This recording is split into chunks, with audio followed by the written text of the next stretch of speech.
Next बात करते हैं मल्टीवर्स के बारे में।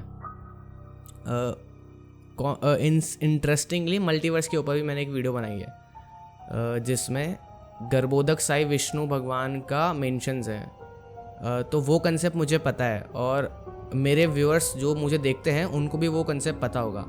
तो क्या देवी माँ का रिलेशन भी ये गर्भोदक साई विष्णु भगवान के साथ है मल्टीवर्स को बनाने में? तो मुझे समझा दो वो एक बार।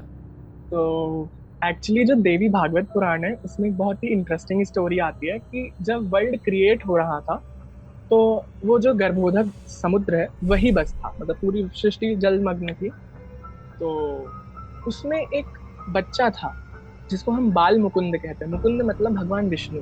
एक छोटा सा जिसको हम कहते हैं नवजात बच्चा था, वो उस पानी में तैर रहा था। उसको किसी ने छोड़ दिया था, उसका ओरिजिन किसी को नहीं पता। उसी के शरीर में, जैसा आपने अपने वीडियो में बताया था, ब्रह्मांड है, लाखों ब्रह्मांड पे।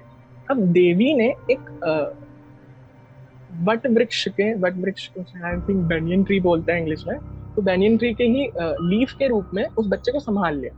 देन वही बच्चा बड़ा होकर गर्भोदक साई विष्णु बने। ठीक है।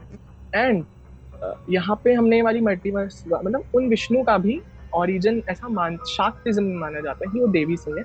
बट एक टोटली डिफरेंट स्टोरी ऐसी भी है कि जब विष्णु भगवान ने मधु और कैटब नाम के 2 राक्षसों को मारा था, तब उनको पता चला था कि एक्चुअली में उनसे भी ज्यादा पावरफुल बहुत बड़ी एक शक्ति है इस वर्ल्ड में, जो उन तीनों पे भी कंट्रोल करती है, मतलब ब्रह्मा विष्णु एंड शिव पे भी कंट्रोल करती है। तब उनको लेने के लिए एक विमान आया था।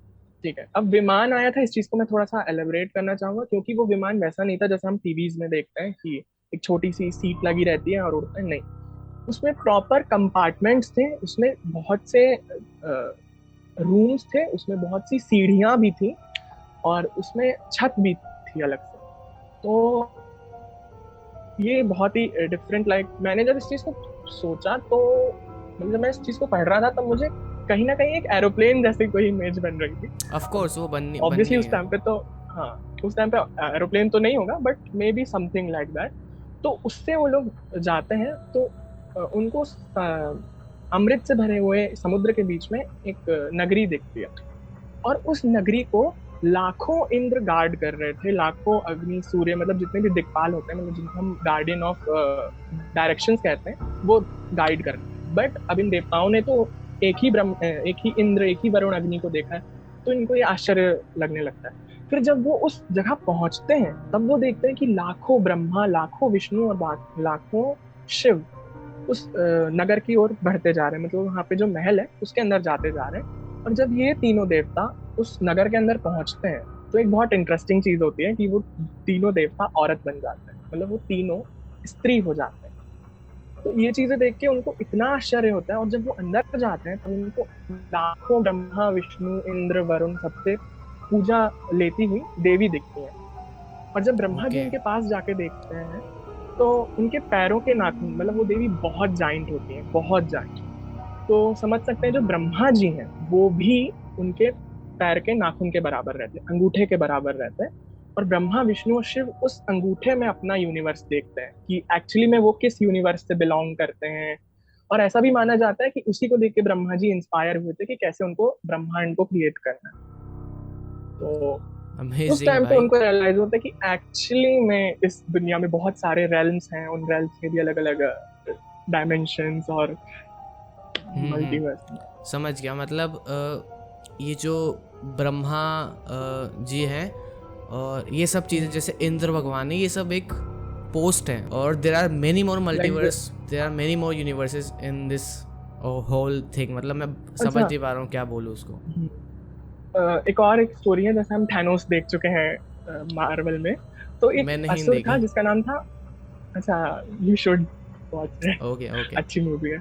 तो एक कथा ऐसी भी आती है, स्वतंत्र तंत्र और ब्रह्मांड पुराण की कहानी है कि एक बार क्या होता है, आपने वो कहानी सुनी होगी ना कि भगवान शिव ने कामदेव को भस्म कर दिया था। तो उनकी जो एशेस थी, तो जस्ट अभी इतना ही समझ लीजिए कि भगवान शिव ने गॉड ऑफ लव को जला दिया, ठीक है। तो उनकी जो एशेस थी, एक बार शिव जी के जो बेटे थे, मतलब गणेश जी थे, वो उस एश से खेल रहे थे और उन्होंने खेल खेल में उसमें एक चेहरा बना दिया और वो चेहरा एक बच्चा बन गया, मतलब एक पुरुष बन गया।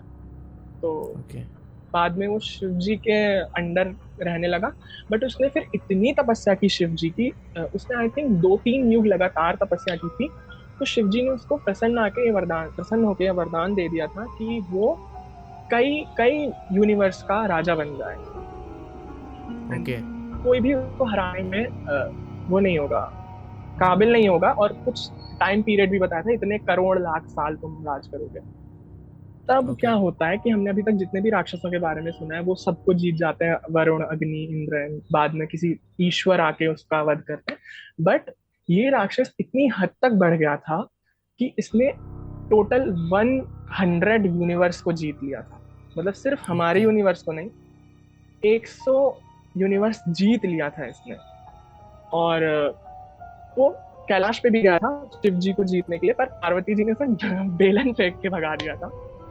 और ओके उसे उन्होंने भंड कह के बोला, मतलब भंड इज लाइक तुम कितने दुष्ट हो, तुम भंड हो। तो उसका नाम भंडासुर पड़ गया। देन उसकी शादी ताड़कासुर की 5 बेटियों से हुई और दहेज के रूप में उसे 5 यूनिवर्स मिले। तो टोटली उसका 105 यूनिवर्स पे उसका आधिपत्य था। अब क्या होता है, सारे ही यूनिवर्स के लोग त्रस्त हो चुके हैं उससे। तब सब एक डिसीजन लेते हैं कि चलो हम उन सुप्रीम पर्सनालिटी को बुलाते हैं, क्योंकि अब तो हमारे हाथ से भी ये चीजें निकल चुकी है।